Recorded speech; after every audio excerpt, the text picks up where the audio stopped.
অনেকে আপনাকে দেখে জিজ্ঞাসা করবে, "কি করে আপনি এত ভালো আছেন?"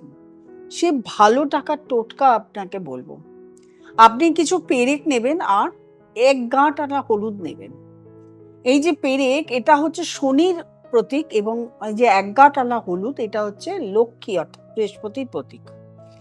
প্রথমে একটি হলুদ ছোট কাপড় নেবেন। কাপড়ের মধ্যে ১ গাঁট আলা হলুদ এবং কিছু পেরেক একসঙ্গে নিয়ে গিঁট বাঁধুন। বেঁধে আপনার সিন্ধুকে রেখে দিন। আপনার অর্থের কোনো প্রবলেম হবে না। আবার কিছু পেরেক নিন, আবার ১ গাঁট আলা একটা হলুদ নিন, লাল কাপড় নিন, লাল শালু কাপড়, সেটায় বাঁধুন। বেঁধে আপনার যে মেইন ডোর আছে, মেইন ডোরের যেকোনো জায়গায় একটুখানি পেরেক দিয়ে বা যেকোনো জায়গায় একটু বেঁধে রাখুন। আপনার ঘরে জীবনেও নেগেটিভ এনার্জি ঢুকবে না। আবার কি করবেন, আবারও কিছু পেরেক নেবেন।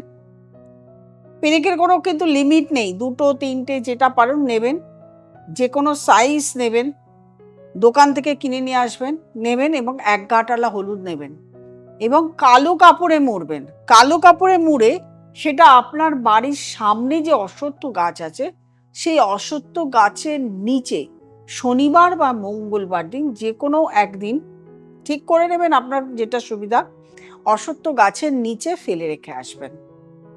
আপনাকে লোকে জিজ্ঞাসা করবে, আপনি কি করে এত ভালো আছেন? আপনার সমস্ত যে রাহু কেতুর সমস্যা এটা কিন্তু মিটে যাবে। আপনি ভালো থাকতে পারবেন।